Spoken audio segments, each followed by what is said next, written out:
Vamos a empezar ahí en Salmos, capítulo 8, verso 3. Le damos gracias a Dios por este tiempo, ¿no? Por esta oportunidad que Dios nos permite de poder estar aquí en su presencia.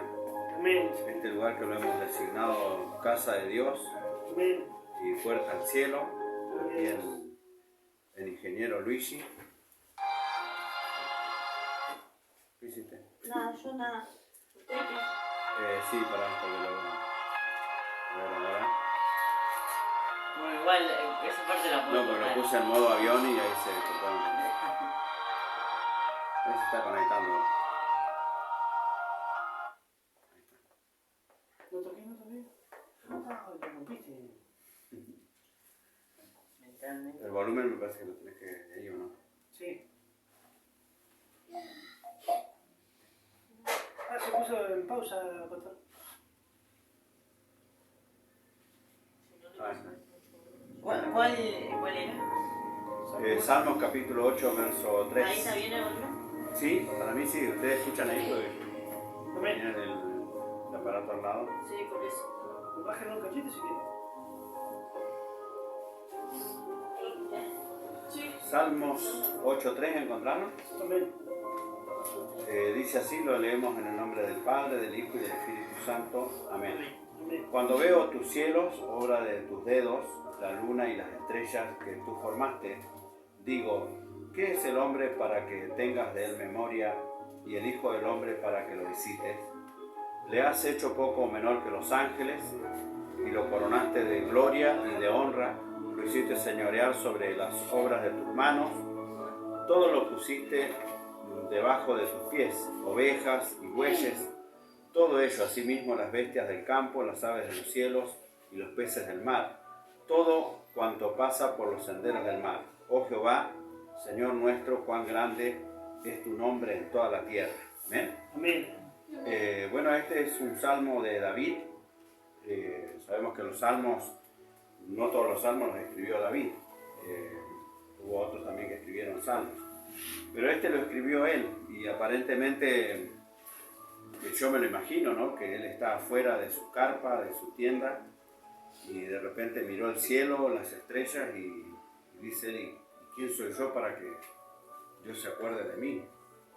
No viendo la creación, ¿no? Toda la grandeza de Dios, parece como que él se hace esa pregunta, ¿quién es el hombre? Dice, para que tenga de él memoria y el Hijo del hombre para que lo visite.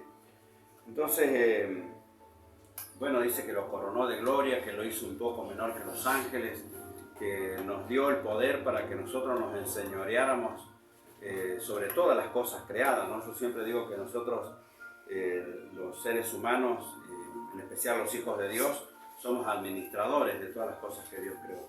De hecho, todo lo que viene a nuestras manos, en algún momento tendremos que dar cuenta delante de Dios por lo que hemos hecho, por lo que se nos dio. Porque yo creo que lo que se nos ha dado, lo que tenemos, creo que nos lo dio Dios. Amén. ¿Qué dicen ustedes? Dios es el que nos ha provisto, el que nos ha dado. Si hoy tenemos vida, es porque Dios nos las ha dado y en algún momento, cuando tengamos que ir delante de la presencia de Dios, tendremos que dar cuenta por lo que hicimos con esa vida que Dios nos dio. Si la usamos para servirle a Él o para hacer cualquier cosa. Entonces, nosotros al ser hijos de Dios y tener esta maravillosa bendición de pertenecerles a Él, tenemos la ventaja, ¿no? Con respecto, porque primero que no todos son hijos de Dios. Sí, todos son creación de Dios, pero dice ahí en San Juan capítulo 1, verso 12, que Jesús vino a lo suyo, es decir, a morir por la humanidad, y los suyos, los judíos, no lo recibieron, mas a todos los que le recibieron, ahí entramos nosotros, todos los que creemos en su nombre, Él nos dio potestad o poder de ser llamados hijos de Dios. Entonces ahí vemos claramente que no todos los seres humanos son hijos de Dios, sino que tienen ese título solamente los que creen en Él y los que lo recibieron.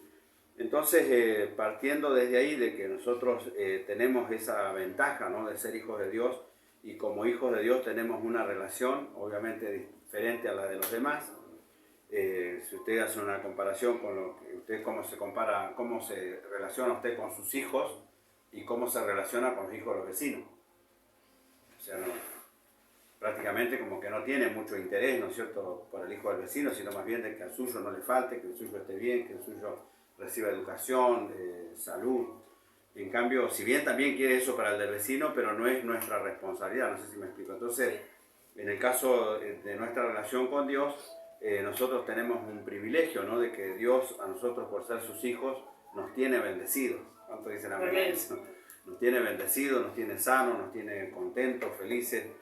Pero en un principio, hermanos, no fue así, ¿no? Nosotros hoy gozamos de la bendición de poder tener la ventaja, ¿no?, de que cuando va a pasar algo, Dios nos avisa, ¿no?, de que cuando va a ocurrir algo en nuestra vida o en nuestro ministerio, Dios siempre nos está anticipando a través de sueños, a través de los profetas, a través de los hermanos que predican la palabra de Dios, a través de la intuición o de la revelación. Dios siempre nos hace saber cuando algo va a pasar. Al menos yo sé que lo he escuchado de muchos hermanos que han vivido esas experiencias, y yo también las he vivido, ¿no? Experiencias de no sé, ir caminando por la calle y que Dios me diga cruzate de vereda. Y me crucé de vereda y por donde yo iba anteriormente se agarraron dos hombres con unos cuchillos a los planazos y a los fierrazos, y yo digo, qué tremendo, ¿no? Porque qué sabía yo lo que iba a pasar, pero Dios, que conoce todas las cosas, me advirtió, y gracias a Dios que obedecí. Y me pasé para la otra vereda y se agarraron a los fierrazos los otros ahí, que si yo hubiese ido por ahí seguramente a lo mejor me hubiesen agarrado de escudo o de algo, y capaz que para defenderse hubiese ligado algún hachazo. Porque por algo Dios me libró, ¿no? Por algo Dios me hizo que me corriera. Entonces yo tengo testimonio de que Dios nos avisa a tiempo y afuera de tiempo, y yo sé que ustedes también. Y amén de eso, ¿no es cierto?, nosotros tenemos la ventaja de que todas las cosas que Dios hizo, las hizo para nosotros. La ley de la primera mención dice que cuando Dios lo llama al hombre, ¿no?, allá en el huerto del Edén, Dios crea, ¿no?, como leíamos recién, las aves, los peces, todo dice que le dijo al hombre, a Adán, que se enseñoreara de todo. O sea que Adán fue una especie, representando al hombre, es una especie de administrador de las cosas de Dios. Por eso es que le decía yo recién que nosotros vamos a rendir cuentas, porque el administrador rinde cuentas, él no es el dueño. Él es el que tiene el poder para comprar, vender, negociar, hacer todo, pero él no es el dueño. En algún momento tiene que rendir cuentas. Entonces, de la misma forma pasa con nosotros, ¿no? Pero en un momento, como les decía yo, hoy nosotros gozamos de felicidad, de gozo, de alegría, pero en un principio, o sea, en un tiempo no fue así. El hombre, la humanidad estaba caída, ¿no? Jesús tuvo que venir para rescatar a la humanidad. Nos encontrábamos con una humanidad perdida, sin Dios, sin esperanza, muy llena de delitos, muy llena de violencia, ¿no? En aquellos días cuando vino Jesús, de abuso, en aquellos tiempos no había drogas y todo ese tipo de cosas, pero sí había otros tipos de maldad, ¿no? Entonces Dios vio esa humanidad caída y perdida, ¿no?, en los delitos, en los deleites, en las pasiones, y bueno, como que Jesús levantó la mano, ¿no? No dice esto la Biblia, es algo que yo me imagino, que Él levantó la mano allá en el cielo y dijo, yo voy. Y Filipenses 2:5 dice que Él, siendo Dios, se despojó de ser Dios y se hizo hombre, igual que nosotros, para morir en una cruz, y en una cruz de maldición, ¿no?, para ser maldito y hasta lo sumo. Entonces Dios o Jesucristo, ¿no es cierto?, viene a la tierra y es como que se pone adelante de toda la humanidad, ¿no? Como que vieron, imagínense ¿cómo es que se llama cuando vienen con las cacerolas y todo eso? Una manifestación. Imagínense una manifestación de un mundo perdido, depravado, perverso, y que de repente aparece Jesús adelante de todos ellos, levantando la mano y diciendo, yo voy a dar la cara por ellos. Yo me voy a poner adelante la brecha por ellos, yo voy a interceder por ellos, porque dice el libro de los Salmos que Dios buscó quien intercediera por los afligidos, por los menospreciados, y no halló hombre, no halló a alguien que se pusiera en la brecha. Entonces Jesús es ese que se puso en la brecha y toma un título él, y el título es Hijo de Hombre, ¿no? Ese título Hijo de Hombre yo tengo acá anotado porque he estado averiguando sobre esto, es Ben Adán, ¿no?, que quiere decir hombre mortal, ¿no? Jesús, como decíamos en Filipenses, Él dejó de su trono de gloria, dice que Él no escatimó ser igual a Dios, sino que se despojó y se hizo hombre igual que nosotros. Y ese título de hijo de hombre, que la traducción griega es Ben Adán, tiene un sentido genérico, ¿no? Adán es humanidad y en esencia Ben Adán significa hijo de la humanidad o humano. También es Ish Enoch, que quiere decir hombre mortal, y también Daniel también, ¿no es cierto? En Daniel también vemos la traducción del arameo Baranash, que significa Eliotou, ¿no? Que de esa palabra griega también viene antropou, que termina siendo para nosotros lo que es antropología, que es el estudio del ser humano.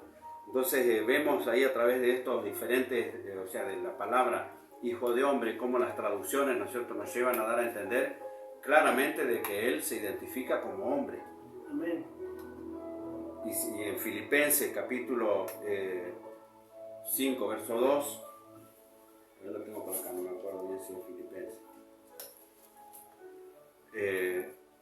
Allí en Filipenses él se identifica, ahí dice, ¿no es cierto?, de que él dejó su trono de gloria, 2.5 creo que es, dejó su trono de gloria, se despojó de lo que él era para hacerse igual a nosotros y morir por nosotros, y no escatimó él a ser como Dios. Yo decía, 2.5 es como dice. 2.6. El cual, siendo en forma de Dios, no estimó el ser igual a Dios como cosa a que aferrarse, sino que se despojó a sí mismo, tomando forma de siervo, hecho semejante a los hombres, y estando en condición de hombre, se humilló a sí mismo, haciéndose obediente hasta la muerte, y muerte de cruz, por lo cual Dios también le exaltó hasta lo sumo, y le dio un nombre que es sobre todo nombre. Ven, ahí dice él, aún no escatimó en forma de hombre, ¿no? Dice, o sea que él se hizo igual que nosotros para ayudarnos a nosotros, en el sentido de que nosotros por ahí decimos, bueno, pero él era Dios. Sí, pero él era Dios, pero él se despojó de ser Dios.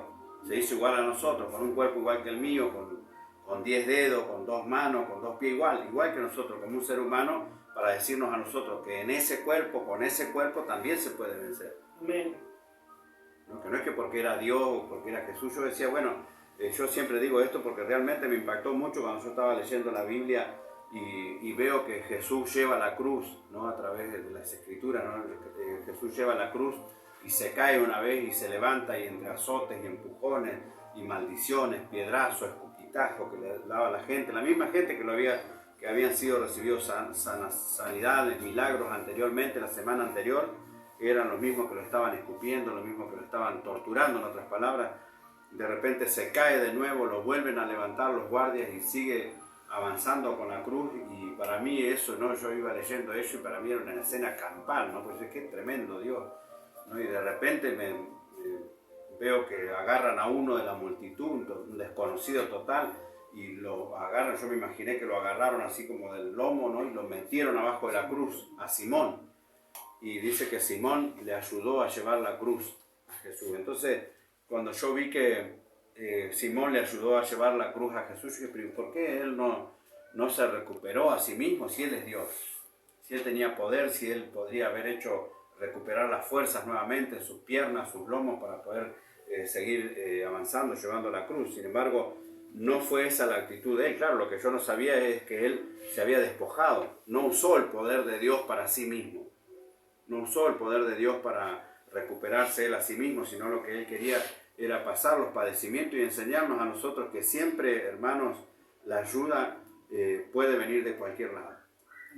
Simón era totalmente un desconocido, no estaba Pedro, no estaba Juan, no estaba ninguno de los apóstoles, o si estaban encubiertos, no estaban ahí ayudando a Jesús, ayudando al Maestro, sino que tomaron a uno totalmente desconocido. Entonces, ahí vemos, ¿no es cierto?, claramente, y si quieren fijarse ahí en Santiago 1.14, donde habla que del verbo hecho carne, ¿no? La palabra hecha carne. Y si usted se fija también, el verbo en una oración es la parte de acción, ¿no? O sea, Jesús es acción. Santiago capítulo 1, verso 14. Amén. ¿Cómo dice? Sino que cada uno es tentado cuando de su propia concupiscencia es atraído y seducido. San Juan, perdón. San Juan. Santiago. Tengo los anteojos y me hago el vivo, no me los pongo. Entonces yo cualquier. San Juan 1. San Juan 1.14. Y si querés, Sonia, vos buscás ahí con la hermana ahí, Gálatas 4.4. Amén. ¿Cómo dice San Juan 1.14? Y aquel verbo que fue hecho carne y habitó entre nosotros, y vimos su gloria, gloria como el unigénito del Padre, lleno de gracia y de verdad. Juan dio testimonio de él y clamó diciendo, este es el quien yo decía, el que viene después de mí, y es antes de mí, porque era primero que yo. Porque de su plenitud tomamos todos y gracia sobre gracia. Pues la ley por medio de Moisés fue dada, pero la gracia y la verdad vinieron por medio de Jesucristo. Amén. Bueno, todo eso dicen en el 14. Ah, no, el 18. ¿Y qué te dice? No, pero igual, el capítulo 1, verso 14. Dice sí, y aquel verbo fue Ahí hecho está, carne ahí está. y habitó entre nosotros. Y vimos su gloria, gloria como del unigénito del Padre, lleno de gracia y de verdad. Ahí está. Lo que quería resaltar es que él se hizo carne, ¿no? Porque ya no es, porque Dios es espíritu, ¿no? A Dios nadie lo puede ver, pero Jesucristo lo dio a conocer. Es como nosotros somos espíritu, yo soy un espíritu. Ustedes no me ven, lo que ven es donde yo vivo en este cuerpo, pero yo estoy adentro. Si en algún momento me llama Dios, yo salgo de este cuerpo, el cuerpo cae y el espíritu, yo Claudio, voy a la presencia de Dios. Por eso es que dice que todo lo oculto saldrá a la luz. Se refiere a eso, no se refiere a la vida del vecino, la vida de los que siempre buscan a ver qué es lo que pasa con la vida de fulano, la vida de sultano. Bueno, entonces se refiere a eso, que lo oculto, el espíritu que está dentro, en algún momento va a salir y va a estar delante de la presencia de Dios. Ahí se va a ver el verdadero Claudio, el verdadero Víctor, la verdadera Sonia. Ahí vamos a ser como somos, ahí va a salir a luz la mentira, el engaño, la traición, todo. Entonces, lo que quiero resaltar, ¿no es cierto? Entonces, nosotros somos un espíritu que vivimos en un cuerpo y tenemos un alma. El alma son las emociones. La parte almática es cuando lloramos, recién estábamos cantando y la nenita estaba llorando, ¿no? Bueno, esa es la parte almática, ¿no? Y como dice en Santiago, ahí tiene que hablar acerca de la mamá, de Gálatas, perdón. 4.4. Pero cuando llegó el día señalado por Dios, Él envió a su Hijo que nació de una mujer y se sometió a la ley de los judíos. Ahí está. Su hijo que nació de una mujer. Esa parte, nació de una mujer, nos da a entender con más razón de que era humano. Amén. Lo que estamos tratando de corroborar y de confirmar es que él era humano, de que él dejó de ser Dios para hacerse hombre. Y vemos también en Hebreos capítulo 2, ahí desde el verso 5 al 9, ahí el apóstol Pablo hace mención también a este pasaje que leímos en el libro de los Salmos. Amén. Sí, hace mención a eso y agrega algo más, dice, porque alguien dijo, ¿no? Refiriéndose a David, de que lo hizo un poco menor que los ángeles, y que esto que lo otro, y que todo lo puso bajo sus pies, aunque vemos que no está todo todavía sujeto bajo sus pies, pero sabemos que él va a ser coronado en victoria a través de la muerte.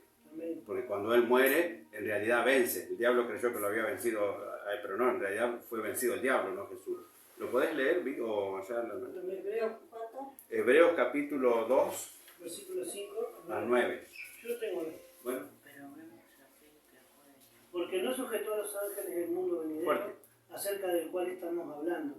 Pero alguien testificó en cierto lugar diciendo, ahí está. ¿qué es el hombre para que te acuerdas de él?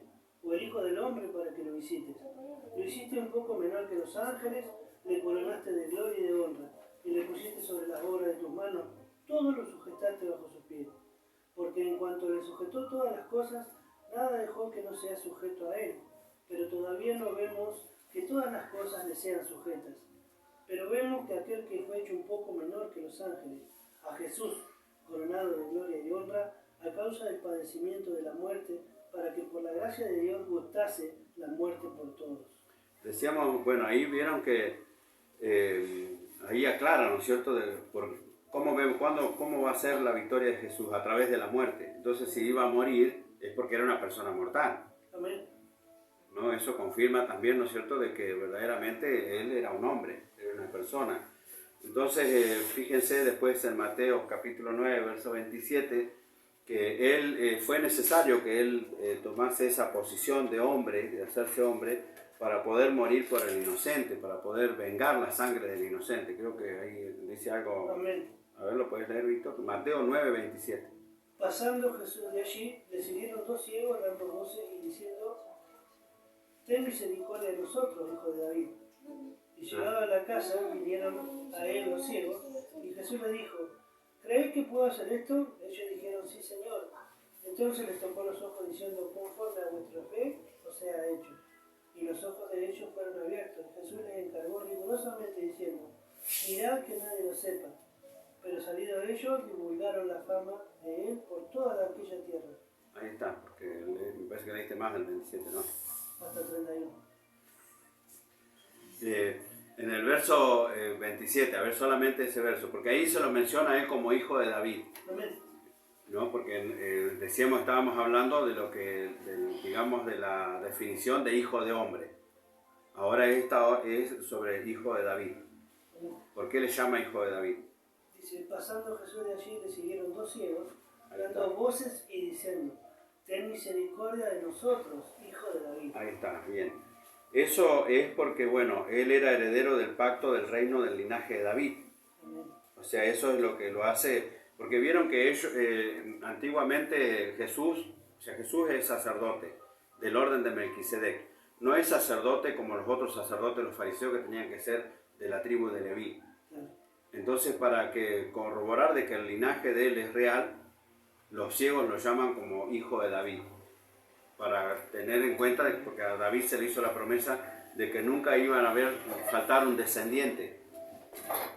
No dice un hijo de David, dice un descendiente de él en la casa de él, o sea, de David, que iba a estar para siempre. También hay otra mención que se le dice hijo de Dios. Y la definición hijo de Dios es para separar la definición de hijo de hombre o hijo de Adán. Nosotros somos descendientes de Adán, ¿no? Entonces, al ser descendiente de Adán, Adán es el ejemplo, digamos, o lo que representa el pecado. Por ser hijo de Adán, nosotros somos hijos del pecado, o somos todos pecadores. Pero Jesús no es descendiente de Adán porque no lo engendró un hombre, sino que lo engendró Dios. Solamente él nació de mujer, que eso lo hizo humano, pero no fue engendrado por un humano, sino que fue engendrado por Dios. Entonces, hermanos, es importante que nosotros tengamos siempre en mente, ¿no?, de que alguien, un ser supremo, ¿no?, como Dios, la máxima manifestación del amor es el amor al prójimo. Y el que expresó esa manifestación de amor, que es el amor al prójimo, fue Jesús al morir por nosotros, que nosotros éramos completamente desconocidos, aunque la Biblia dice que nos conoce a todos y que todo sabe todo. Pero me refiero a que por ejemplo, uno de los ejemplos de ese amor al prójimo es los ministerios carcelarios, ¿no? Yo he trabajado en los ministerios carcelarios y uno va a una cárcel donde no conoces a los internos, no conoces a los presos. No es fácil entrar a una cárcel, hay que pasar muchos protocolos, ¿no?, de revisación, de los papeles, la parte legal. No es fácil.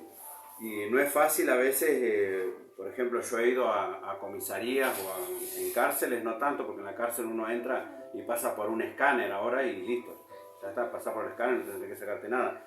Pero antes te tenías que sacar la ropa. Te levantaban los rollitos, a ver si entre los rollitos no traías alguna gilet o alguna cosa, porque ahí la gente inventa todo ese tipo de cosas. Sabíamos ir con nuestros hijos que eran en pañales y había que cambiarles los pañales delante de la guardia porque podés traer algo entre los pañales, entonces les sacaban los pañales, los cambiaban.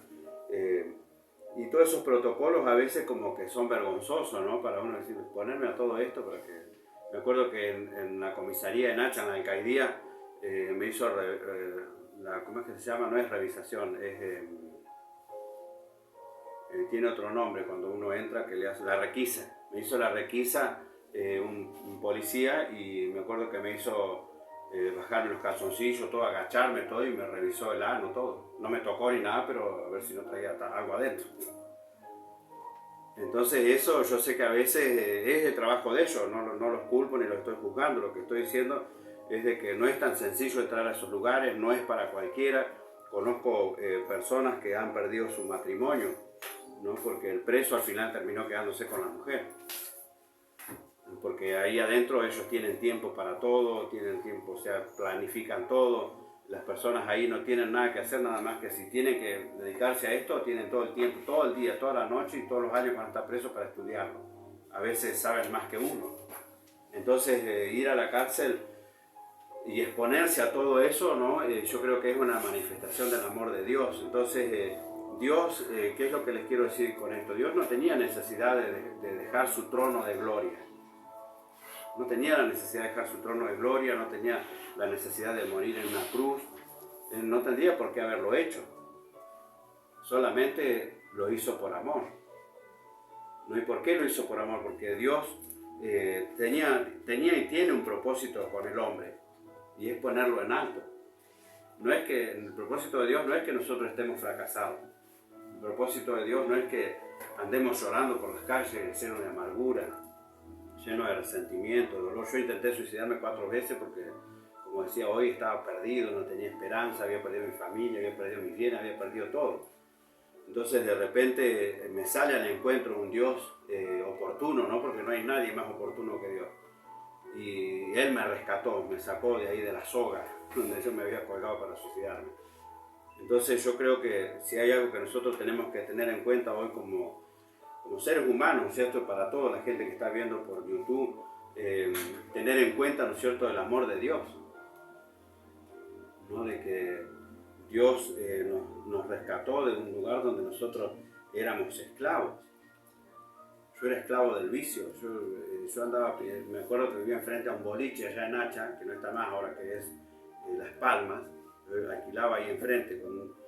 Y en la noche, cuando había boliche, le prestaba la pieza a mis amigos para que ellos fueran con sus novias, ¿no? Y teníamos una sola cama, una sola plaza, y ahí capaz que iban 3, 4 parejas en la noche, ¿no? Porque todos me decían, sí, loco, tenés la pieza, y todos iban ahí. Yo después de la noche iba y me acostaba yo ahí arriba de todo eso. Me recuerdo que fumaba, y como había estado depresivo, no tenía trabajo, no tenía para comer, no tenía nada, y sabía ir a la puerta de ese boliche a pedir monedas a los supuestos amigos, ¿no? Para comprar pan, aunque yo no le decía que quiero para comprar pan, le decía me falta para entrar, y me recuerdo que para corroborar de que era esclavo, que algunos cuando entraban agarraban el pucho así, tiraban el pucho para el costado y entraban al boliche, y yo parecía el Gatti, ¿no? Como me largaba para agarrar el pucho y pegarle las últimas pitadas, porque era esclavo del vicio. Era esclavo del vicio, esclavo de la mentira. Me recuerdo que en ese tiempo compraba y vendía autos y estafaba a la gente sin vergüenza, ¿no? De todo eso me rescató Dios. Por eso es que estoy diciendo de que con Dios la persona puede cambiar. Con Dios la vida de la persona puede cambiar. Con Dios, solamente con Dios la persona puede encontrar la felicidad, el gozo, la alegría. Muchas cosas hace la humanidad porque le falta a Dios. Anoche hablábamos con una persona que falleció la mamá y él se internó en el alcohol perdidamente.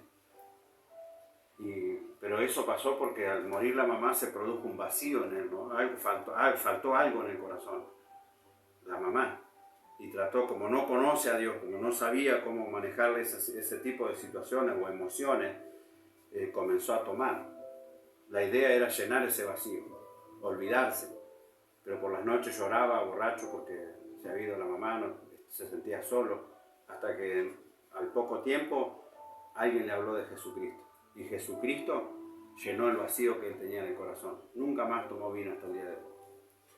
Nunca más se embriagó, nunca más. Entonces, Jesucristo es la única salida, Él es la única solución, Él es el único que podemos confiar, ¿no? Porque Él eso lo hizo por amor, como decíamos recién. Él no tenía por qué haber dejado su trono, no tenía por qué haber venido, sino que solamente manifestó el amor que Él nos tiene a nosotros. Jesús nos ama, de verdad nos ama, y nos quiere ayudar, nos quiere salvar, nos quiere bendecir. No siempre, o sea, el plan de Dios es que nosotros siempre caminemos erguidos. El plan de Dios es que nosotros caminemos triunfantes por la vida. El plan de Dios es que nosotros seamos prosperados, que tengamos salud, y por sobre todas las cosas que le sirvamos, ¿no? Pero cuando nosotros no vivimos en ese cuadro, en ese contexto, es donde comienza la aflicción, comienza la tristeza, comienzan los problemas en el hogar. Y los problemas en el hogar pueden ser a veces, generalmente son por falta de dinero, porque el dinero no alcanza para lo que tiene que alcanzar, o alcanza para lo que tiene que alcanzar, pero como hay ambición, ¿no? En el corazón hay ambición, hay deseo de tener más, de tener poder, a ver quién manda más, y bueno, empiezan todos los problemas. Entonces, esta palabra que Dios puso en mi corazón es una palabra que tiene un propósito, de reconciliarnos con Dios, de acercarnos a Dios y de que nosotros lo podamos reconocer como un Dios de amor, un Dios de poder y un Dios de milagros. ¿Ven? Así que vamos a orar a Dios dándole gracias a Dios por este tiempo. Bendiciones para todos.